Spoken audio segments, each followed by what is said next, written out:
Hey, this is GangV2 here, coming to you with another commentary. This one's on a 3v3 battle.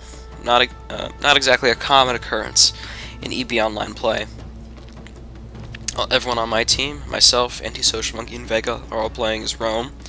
On the other team, Yavana is playing as Pahlava. Vasilefs is playing as Makedonia, and Agathodaimon is playing as Pontos. My army, which I've lined up in a column formation on the left of Antisocialmunky, is composed of 8 cohorts Reformata, Prima Corps Reformata, the first cohort, 4 Gaidotos, the Alpine phalanxes, 2 Celtic slingers, and 4 auxiliary cavalry, 2 Hispanic and 2 Germanic. Antisocialmunky has 4 Imperial cavalry. Sounds like something out of Star Wars. 4 Numidian slingers, 6 regular legionaries, 2 first cohort legionaries, and 4 of the auxiliary spearmen. Vega has an army composed of Polybian Hastati and Principes, a couple Pedites Extraordinari, several Cretan archers and Balearic slingers, a unit of Velites, and light javelin cavalry. And yeah, that's about it. That's sort of the intro to this battle. I'll give you analysis of the other players' armies once the battle starts. So until then, I might as well pause this, stop the recording, and save you some time. Alright, so we've just started deploying our troops. I'm deploying my troops, moving them so they're next to Antisocialmunky's troops. That way I can have the most tactical flexibility by having our forces concentrated. March divided and fight concentrated, as Napoleon said. So quick look at our opponent's armies. Yavana, playing as Pahlava, has brought 5 cataphract units, 2 archers, and 3 lancers, one of them being the elite light cataphracts, the Pahlavani Gripanvar. He's got 2 heavy Persians, 5 Babylonian infantry, and 5 phalanxes, and he's not brought the full 20 units, which is generally recommended, and he agreed, for obvious reasons, that it wasn't recommended as well after the battle. Over here, we have Vasilefs playing Makedonia.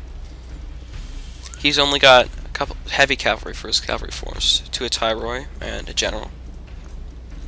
He's brought 2 Sphondonetai, 2 Cretans, 4 phalanxes, 2 medium and 2 levy. He's got 4 Hoplitai, 2 Agrianikoi Pelekehoroi, and 3 Thrakioi Peltastai. Agathodaimon didn't exactly follow the Lazio composition rules and brought 6 Galatikoi Korathoroi, but his 7 phalanxes are fine.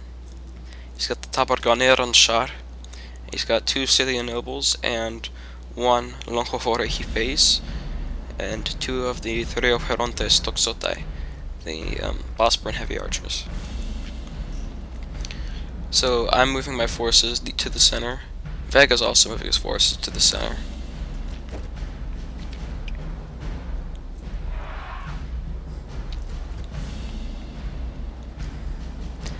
And Aga is also moving his forces to concentrate as well. You can see up here that the time of this battle is significantly longer than the previous battle, because obviously it takes a bit more time to concentrate your forces and everything when you're playing a 3 vs 3. Takes a bit more time to set up.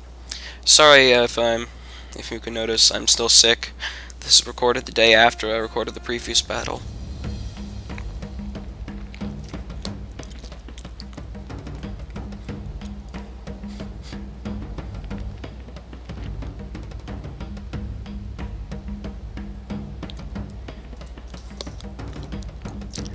Do a bit of analysis beforehand.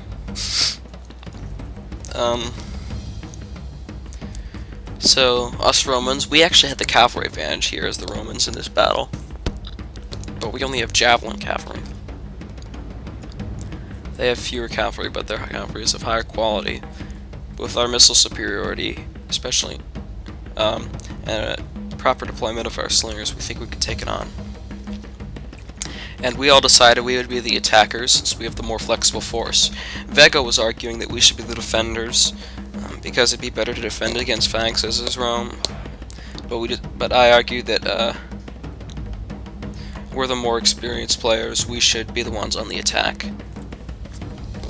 and we should use our experience to exploit weaknesses, which is attacking weaknesses and especially flanks is a favorite strategy of monkeys and mine to a lesser extent. So Antisocialmunky goes after phalanx armies.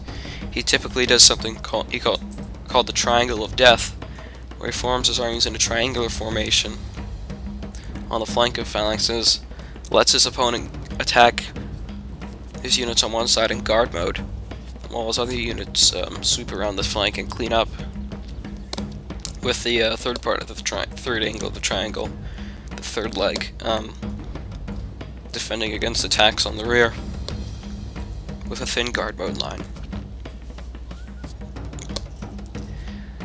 As you can see, it's certainly a much more impressive array than the typical army, seeing 60 unit banners on the other side. It feels much more grand in scale, much more appropriate, much more epic. One thing you can notice is that we have, well, at least Antisocialmunky and I both have the advantage of having a reserve, which is something pretty crucial to exploiting weaknesses, which is what we need to do to defeat these armies of phalanxes.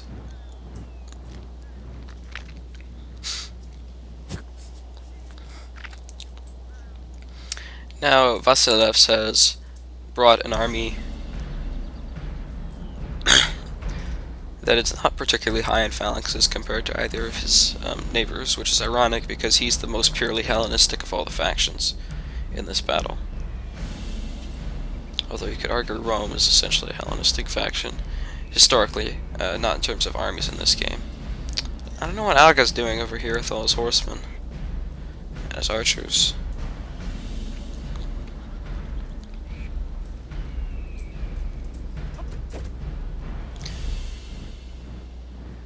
Alright, just as I was about to pause, and we started the advance, and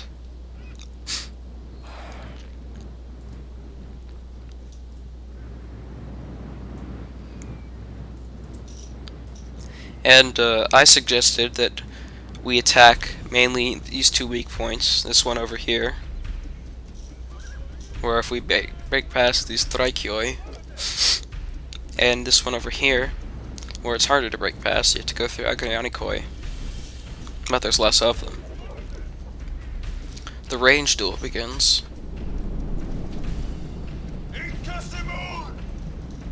It's not doing a whole lot, but what can you expect? It's slingers versus heavy infantry.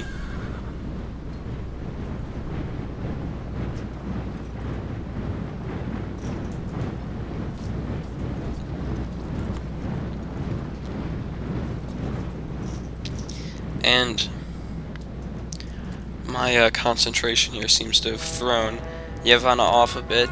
It's limited his ability to deploy into battle.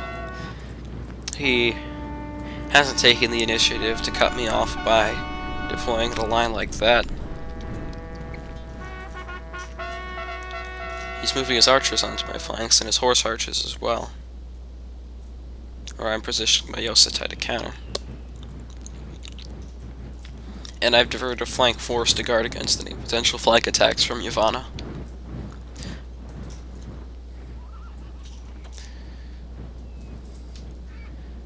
So at this point is about when we decided that we would go for I decided I would go for the plan of pushing through this weak gap with my force here. And Antisocialmunky has deployed his 4 Imperial Cavalry to go after this force over here. I decided to keep my cavalry out of that because they have less armor. The Imperial Cavalry, I think, have 11 or 9 armor, but their big advantage is that 5 shield they have from that big shield right there.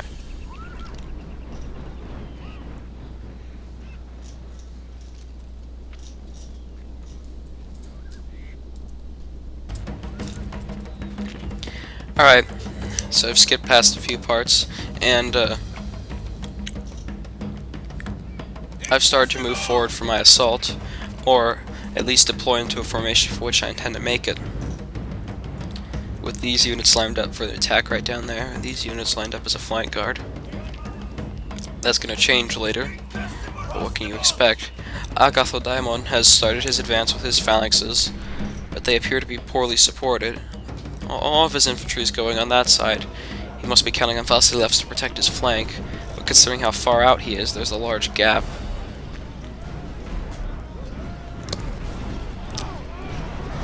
Vega started his Pelum attack from a bit further away than I would, but so it hasn't done as much damage as you would want it to do. He's moved his Velites onto the flank. Good move. See how much damage they do. Oh, that unit's already at 88. They didn't actually do anything.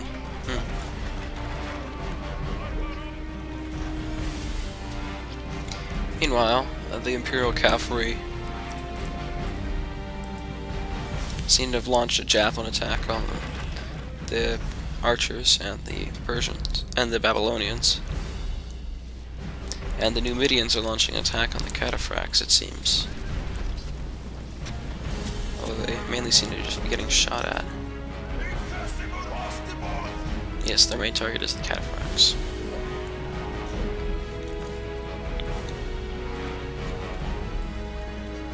So maybe the Ala Imperatoria, they're mainly there just to protect the missile troops.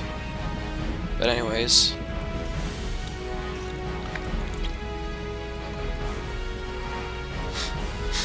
So Vasilefs moves to engage Monkey, who's the linchpin of our battle plan now. And Aga has engaged Vega on the front.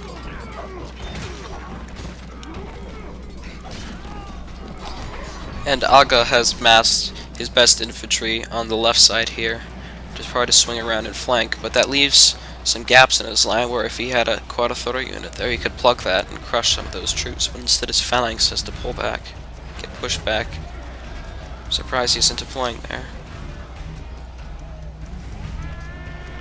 Anyways, I've begun an assault here. These legionaries are under pretty heavy javelin fire from all angles. I swear, I remember them taking worse casualties in the battle earlier.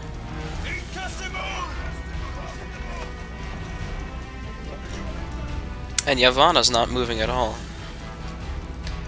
But I've dealt casualties to the Hoplitai, and my things seem to be going as planned for me as I'm attacking this gap here. Driving a wedge, which Vasilefs certainly helped to create by advancing his army.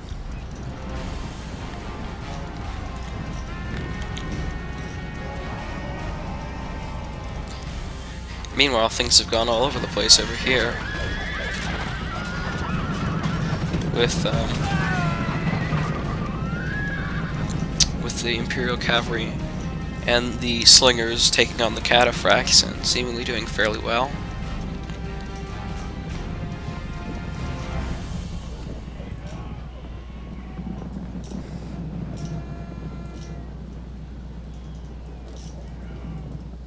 Don't know what's going on over here.